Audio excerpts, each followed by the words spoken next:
3일 저녁에 우리에게 주신 하나님의 말씀은 요한복음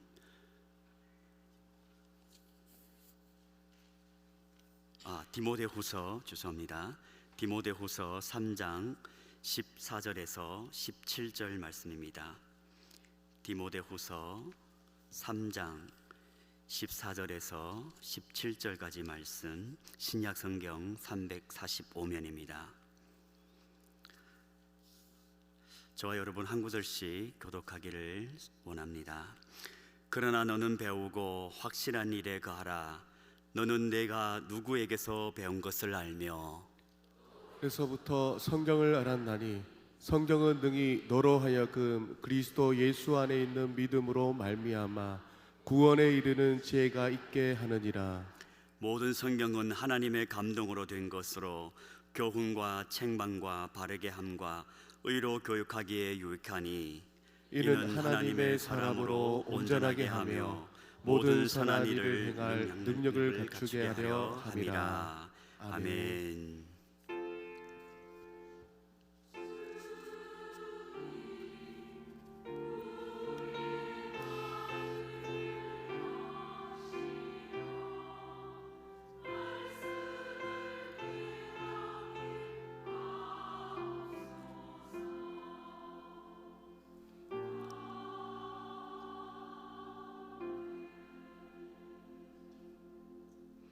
아멘.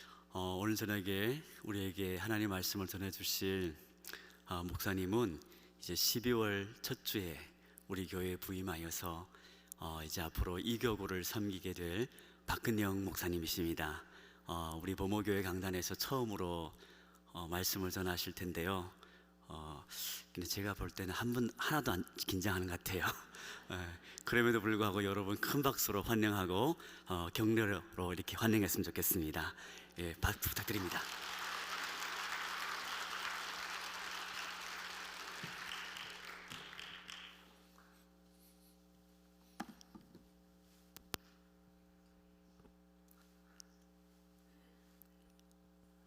네, 반갑습니다.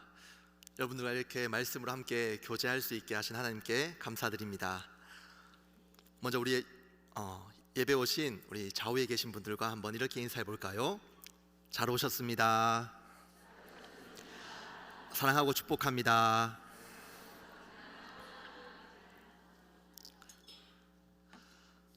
저에게는 소중한 보물이 하나 있습니다. 제가 특별히 보물을 가지고 나왔는데요. 여기에 굉장히 낡고 오래된 성경책이 있습니다. 이것은 제가 어렸을 때 읽었던 성경책인데요. 글자를 보면 특이하게 세로로 기록되어 있습니다. 세로로 기록되어 있고 장절도 한자로 한일, 두이, 석삼 한자로 적혀 있는 굉장히 옛날 성경책이고, 또 보면 마치 종이가 물이 묻은 것처럼 얼룩덜룩한 그런 굉장히 낡고 오래된 성경책입니다. 제가 이 성경책을 가지고 어렸을 때 이제 말씀을 읽고 또 하나님을 또 만나게 되었는데요. 이 책은 제가 어렸을 때 아버지께서 너도 이제 성경책 좀 읽어라라고 하시면서 본인이 읽던 것을 저에게 주셨습니다.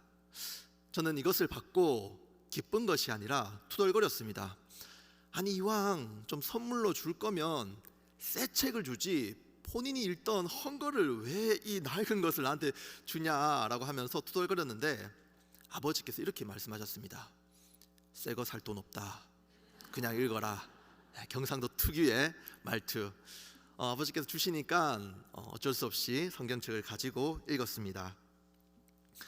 그러던 제가 고등학교 1학년이 되던 해 저희 가정에 굉장히 큰 어려움이 있었습니다. 그래서 하나님 어떻게 할까요? 하나님 붙들고 기도했습니다. 하나님, 나를 좀 불쌍히 여겨달라고, 나를 만나달라고. 하나님이 정말 살아계신다면 나를 만나주세요. 내가 어떻게 하면 하나님을 만날 수 있을까요? 기도하다가 그런 마음이 들었습니다. 하나님, 거래는 아닌데 제가 그래도 이 성경책 매일 읽겠습니다. 아니요, 매일 읽도록 노력하겠습니다. 그러니 진짜 살아계신다면 나를 만나주세요 라고 그렇게 기도하고 매일 읽도록 노력했습니다. 그래도 고1 동안 한 4일 빼고 361일은 매일같이 야자를 마치면 집에 돌아오면 밤 10시 정도 되었는데 성경책을 펴서 3장, 4장, 5장 그렇게 읽고 또 기도하고 하루를 마무리했습니다. 성경 읽으면 여러분 다 아실 겁니다. 무슨 말인지 모르겠어요. 도통 이게 무슨 말입니까 하나님, 도대체 이게 뜻이 이해가 되지 않을 때는 저는 다시 또 기도하면서 이거 무슨 뜻인지 좀 깨닫게 해달라고 그렇게 기도하면 또 하나님께서 저를 좀 불쌍히 여기셔서 그 다음날 제가 무슨 말인지 몰랐던 그 말씀의 뜻을 삶 속에서 깨닫게 해주셨습니다. 아, 하나님, 어제 그 말씀이 이런 뜻이었군요. 하나씩 하나씩 깨달아가고, 아, 하나님께서 과거에만 역사하셨던 하나님이 아니라 지금 나와 함께 하시며 지금도 살아계신 하나님이군요. 저는 차츰차츰 깨닫게 되었습니다. 그러면서 제 입속에서 고백이 흘러나왔습니다. 아, 다윗이 했던 고백과 같이 이 말씀이 꿀과 송이꿀처럼 달다. 이해가 되지 않던 말씀들이 깨닫게 되고 하나님께서 내 삶 속에 놀랍게 역사하시고 말씀을 읽는 것이 즐거워지고, 정말 이 다윗의 고백이 흘러나오더라고요. 물론 하지만 제가 살아계신 하나님을 경험하고 분명히 하나님이 살아계신다는 걸 느꼈는데 내 주위를 보니까 내 친구들은 하나님을 모르는 거예요. 이 친구들은 신이 있다는 것을 모르는 거예요. 그럼 내가 어떻게 이 친구들에게 알려주면 좋을까 고민하다가 20살에 신학교를 들어가게 되었습니다. 그리고 신학교를 졸업하고 신대원에 들어가고 목사가 되어서 여기까지 오게 되었습니다. 그 과정 속에 또 여러 가지 어려움도 참 많았습니다. 푸르른 목회의 꿈과는 다르게 한국교회 여러 가지 어려운 현실들을 바라보면서 마음 아파하고 한국을 떠날 거야 라고 하면서 짐 싸서 미국 호텔에 취업해서 일하기도 하고 다시 이 복음을 너무 전하고 싶어서 다시 한국 땅으로 돌아와서 서울에서 사역을 하다가 이번에는 레위기를 가지고 논문을 좀 쓰고 싶어서 독일에 가서 공부하고 사역을 하다가 또 최근에 부모님께서 저희 아버지께서 건강이 좋지 않아서 다시 고향 땅 대구로 내려오게 되었습니다. 그 과정들, 그 걸음걸음들을 돌아보면 저는 하나님께서 인도해 주셨다. 이 모든 것이 다 하나님의 은혜였습니다 라고 고백할 수밖에 없었습니다. 저는 이 성경을 읽으면서 살아계신 하나님을 만났습니다. 그리고 이 낡고 굉장히 오래된 이 성경책은 제 소중한 보물입니다. 이제는 저는 한 가정의 가장이 되고 또 목사로서 이곳 역사와 신앙의 뿌리가 깊은 범어교회에 와서 사역할 수 있음에 너무나 감사드립니다. 또 아버지께서 유언으로 남기신 너는 고향 땅에서 목회했으면 좋겠다라고 하신 그 말씀을 제가 지킬 수 있게 하신 하나님께 너무 감사하고 또 범어교회에도 감사드립니다. 오늘 이 본문에도 저와 같은 한 젊은 목회자가 나옵니다. 그 사람 바로 디모데입니다. 이 디모데도 성경을 사랑하는 사람이었습니다. 오늘 본문 15절에 보면 또 어려서부터 성경을 알았나니 라고 말합니다. 디모데는 성경을 안다라고 할 정도로 그는 인정받은 사람이었습니다. 그런데 누가 이 디모데를 인정하고 있습니까? 바로 사도 바울이 디모데를 인정하고 있습니다. 여러분, 사도 바울이 누구입니까? 구약에 통달했던 율법의 의로는 흠이 없었던 바리새인 중에 바리새인이었던 그 신학자 사도 바울이 너는 성경을 안다 라고 할 정도로 인정받았던 사람이 이 디모데였습니다. 그렇다면 디모데가 이렇게 젊은 사람인데 어떻게 그는 성경을 안다라고 인정받을 수 있었을까요? 우리 한번 오늘 본문 말씀을 한번 읽어보았으면 좋겠는데요. 우리 14절 말씀 우리 한번 같이 읽어보았으면 좋겠습니다. 14절 말씀입니다. 시작. 그러나 너는 배우고 확신한 일에 거하라. 너는 내가 누구에게서 배운 것을 알며. 디모데는 어렸을 때부터 성경을 배웠는데요. 누구에게 배웠을까요? 할머니 로이스, 어머니 유니게 가정에서 성경을 배웠습니다. 유대인 가정을 살펴보면 놀랍습니다. 어렸을 때부터 갓난 아기에게도 성경을 가르칩니다. 보통 한국에서 아이가 태어나면 어떤 말부터 가르칩니까? 엄마, 아빠, 거의 이거죠. 거의 뭐 대부분 엄마를 가르칩니다. 그래서 아이가 엄마 하면 너무 기쁘죠. 그런데 유대인 가정에서는 태어난 아기에게 베레시트를 가르친다고 합니다. 어떤 말이냐 하면 태초에 성경을 가르치는 거죠. 그래서 그 갓난아이가 베레시트 따라하면 그 다음에는 베레시트 바라, 태초에 하나님이 창조하셨다. 이것을 따라하면 베레시트 바라 엘로임 에트 베하 샤마임 베다하레츠, 태초에 하나님이 천지를 창조하셨느니라. 가정에서부터 아이에게 성경을 가르치는 것입니다. 오늘 우리의 가정에게도 이런 은혜가 있었으면 좋겠습니다. 우리 자녀에게 여러분들 무엇을 가르치겠습니까? 우리 자녀에게 다른 것보다는 하나님 말씀을 가르치는 그런 믿음의 가정이 되길 소망합니다. 세상에 다른 것들, 좋은 것들 참 많이 있습니다. 그러나 우리에게 가장 소중한 것, 우리 아이에게 가장 필요한 것, 이 하나님의 말씀을 가르칠 수 있는 그런 믿음의 가정이 되어지길 소망합니다. 때로는 우리 가정 안에 이미 장성한 아이들이 이미 다 컸는 그런 가정도 있습니다. 이제는 내가 노년이 되고 가르칠 아이가 없을 수도 있습니다. 그때는 손자, 손녀를 가르치면 됩니다. 디모데도 할머니에게 배웠습니다. 아이들이 오면 자, 우리 모여서 이렇게 가정 예배 드리자 라고 하면 아이가 당황하겠죠. 아니 할머니 갑자기 왜 이러시냐고. 그러면 이때까지 안 드렸지만 이제부터 우리 가정은 하나님을 예배하는 가정이야. 우리 가정 예배 드리자라고 오늘부터 아이들과 함께 손자 손녀와 함께 예배를 드리면 됩니다. 어렵지 않습니다.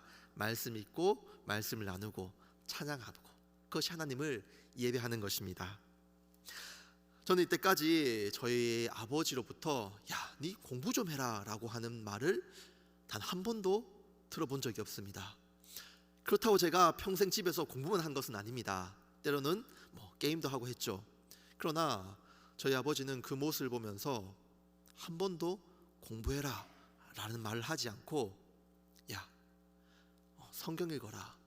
나는 내가 잘 되는 것을 공부 잘하는 것을 원하지 않는다. 나는 네 영혼이 잘 되는 것을 원한다. 네 영혼이 하나님 앞에 바로 서야 한다. 성경 읽어라 라고 하면 다시 방에 들어가서 성경을 펴곤했습니다. 여러분, 우리의 자녀들이 성경을 읽는다고 공부할 시간을 뺏기지 않습니다. 성경을 읽는다고 성적이 떨어지지 않습니다. 오히려 성적이 오릅니다. 제가 증명합니다. 성경을 읽으면 하나님께서 우리의 자녀들에게 지혜를 허락하시고 왜 내가 공부를 해야 되는지 비전을 허락하시고 하나님께서 명철함도 허락해 주셔서 오히려 성적이 더 오르는 그런 은혜가 분명히 있을 줄 믿습니다.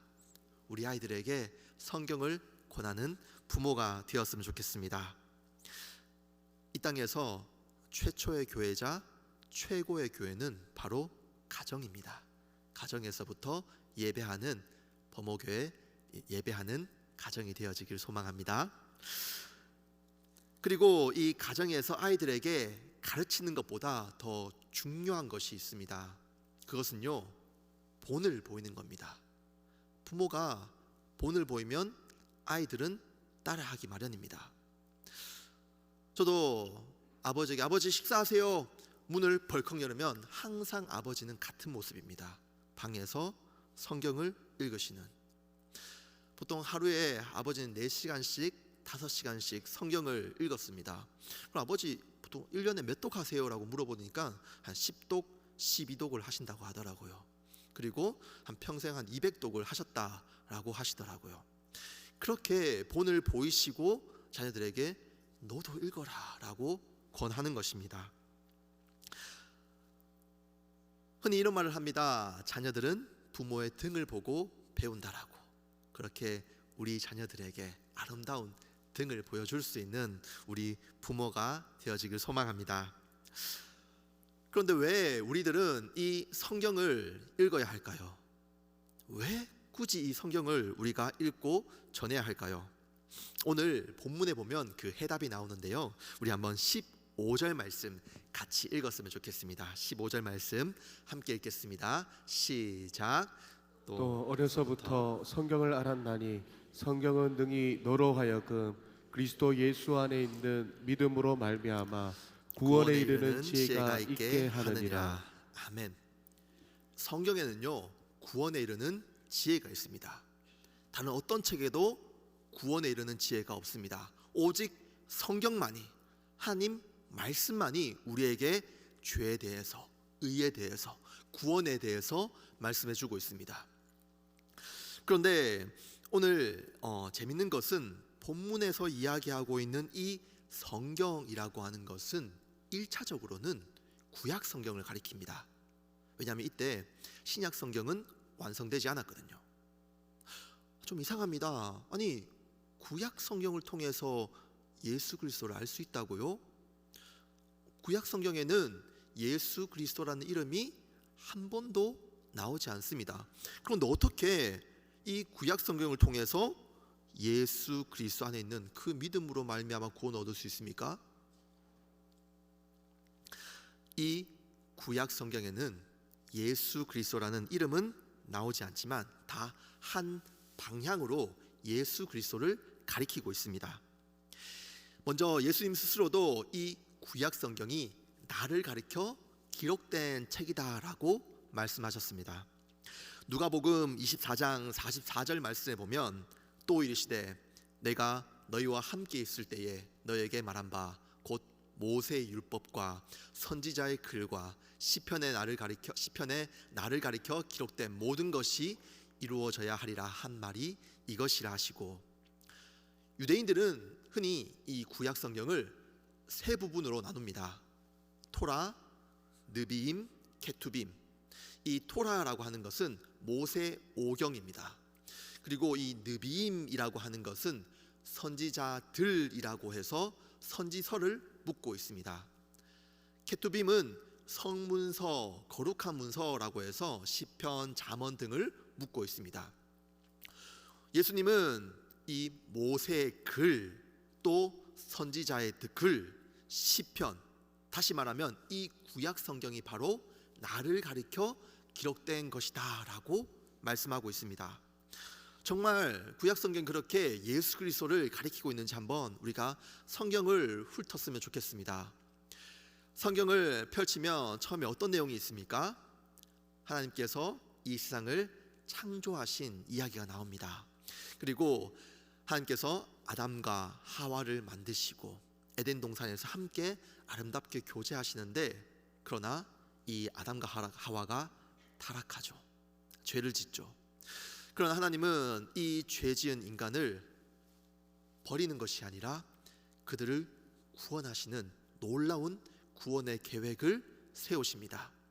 그 구원의 계획을 하나님은 인간들에게 점점점 확장해서 선명하게 보여주는 것이 바로 구약 성경입니다. 이 구원의 계시가 선지자를 통하여서 어떠한 한 사람들을 통해서 점점 우리들에게 구약 성경을 통해서 보여주시는 것이죠. 가장 먼저 우리에게 구원의 계시를 보여준 이 복음, 처음 복음이라고 해서 우리는 이것을 원시 복음이라고 합니다. 이 원시 복음은요, 창세기 3장 15절에 있는데요, 거기 보면 뭐라고 기록되어 있냐면 메시아, 여자의 후손으로 온다라고 합니다. 여자의 후손? 정확히 우리가 여자의 후손이 누군지는 잘 모르겠습니다. 그러나 하나님은 차츰차츰 이 구원의 계시를 조금씩 더 확장해서 선명하게 보여주는 거죠. 그 메시아가 어떤 메시아냐? 그 메시아는요, 처녀의 몸에서 잉태할 것입니다. PPT 빠르게 넘겨주시면 됩니다.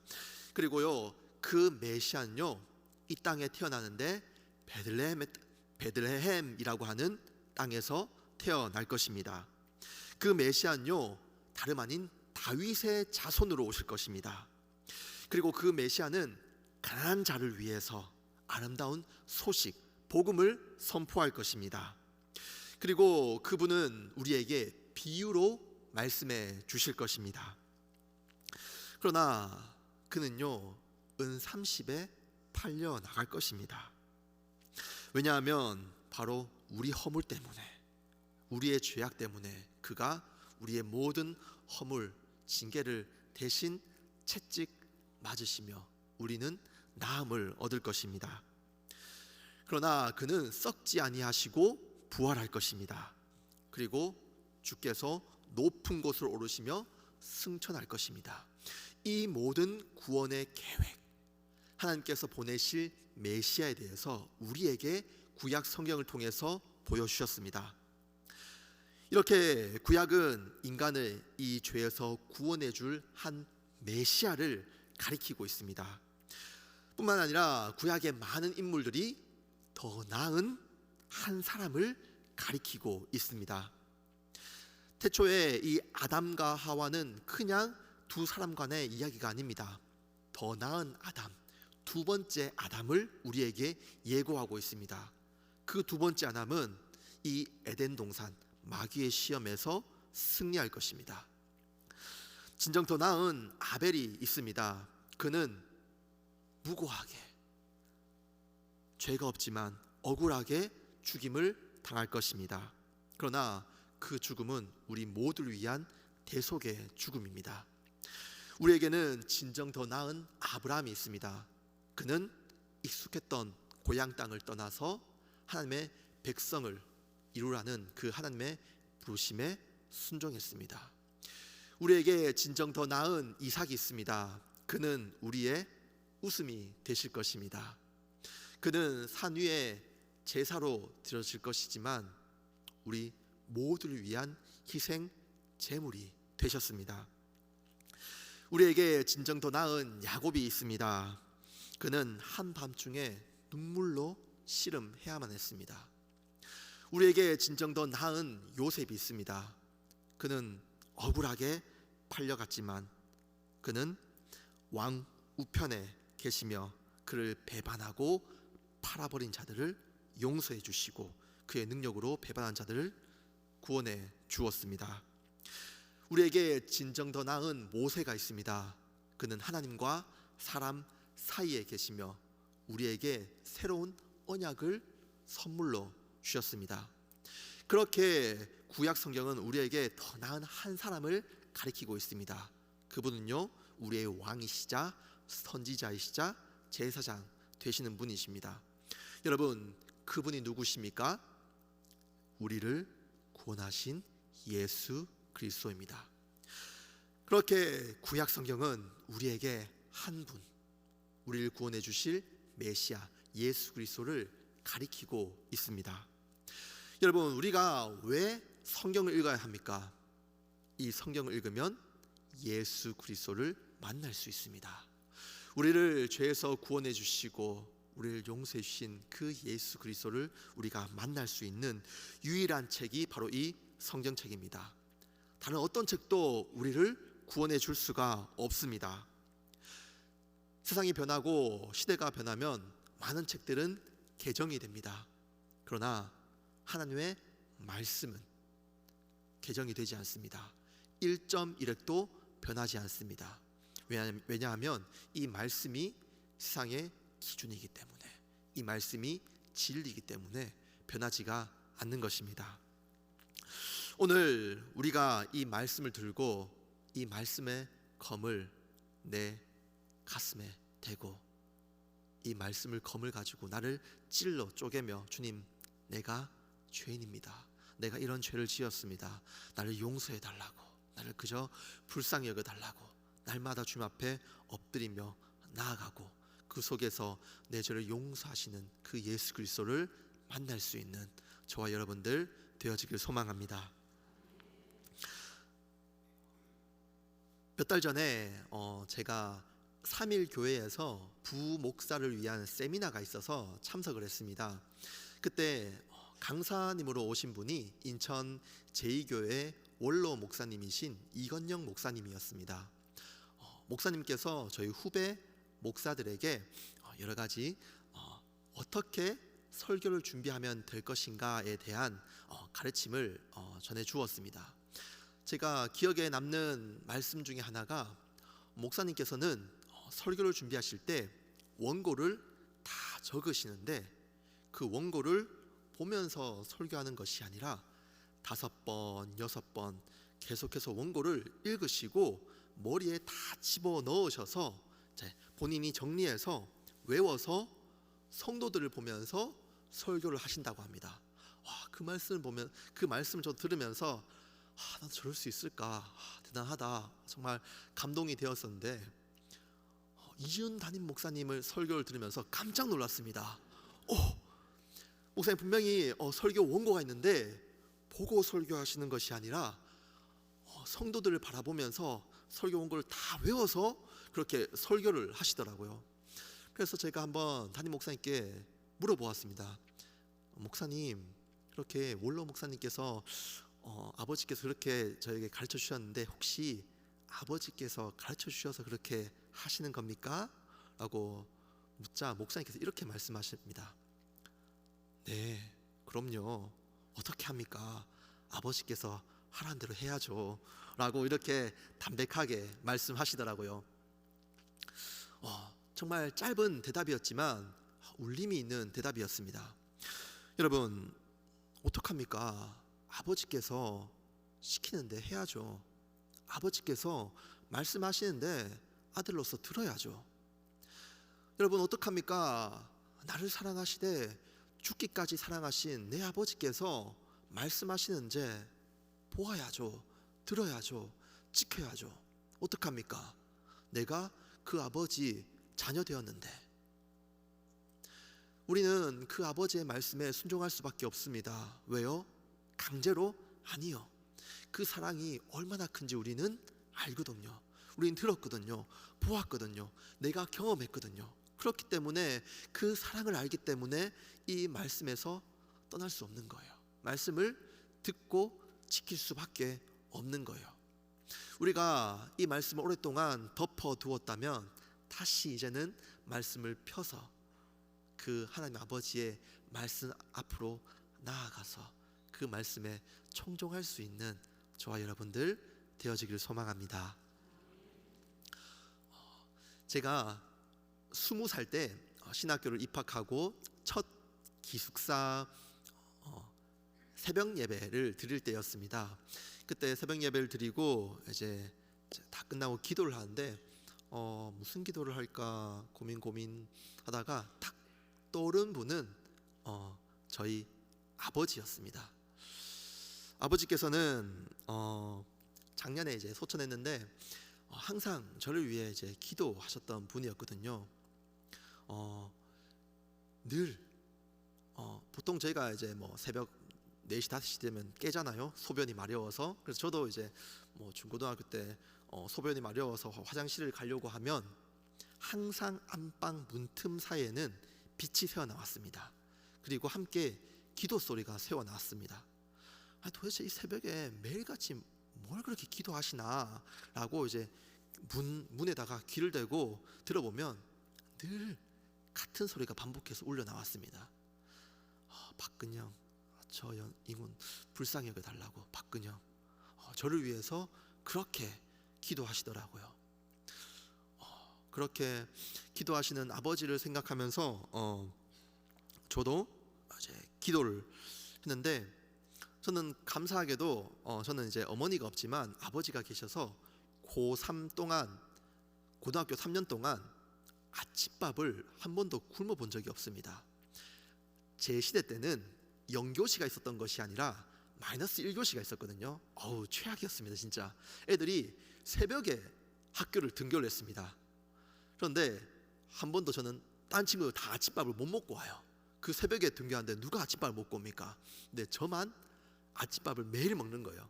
아버지께서 매일 새벽 기도 가셨다가 또 집에서 기도하시다가 저 아침밥 차려주고 이제 출근하시고 저는 아침밥 먹고 등교하고 그렇게 했거든요.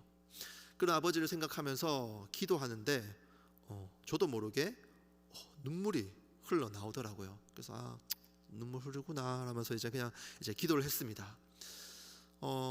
부모님을 위해서 여러 가지 기도하고 눈을 탁 떴는데 저는 깜짝 놀랐습니다. 너무 끔찍했어요. 기도를 하는데 눈을 떴는데 눈물만 흘리는 줄 알았는데 제가 콧물까지 흘렀더라고요. 그런데 저와 성경책이 콧물로 하나가 되었습니다. 연결되었어요. 그래서 눈을 딱 떴는데 이 콧물이 이제 성경과 연결되는 거 보고 이거 어떡하지, 끔찍한데. 그래서 저는 20살이에요. 신입생이에요. 자매들이 지켜볼 수 있잖아요. 이거 어떡하지? 주섬주섬 이게 내가 휴지가 있나 이제 살펴보는데 주머니에 휴지도 없습니다. 주변에 보니까 움직이질 못해요. 연결되어 있기 때문에. 휴지를 보는데 휴지도 없습니다. 어떡하지 막 고민하다가 더 지체되면 자매들이 볼 수도 있기 때문에 빨리 술을 쓰자 싶어서 제가 손으로 이제 콧물을 싹 닦았어요. 어쩔 수 없잖아요. 그런데 저 또 한 번 깜짝 놀랐습니다. 이 성경책이 얼룩덜룩해지는 거예요. 마치 물이 묻은 것처럼 성경책이 얼룩덜룩해지는 거예요.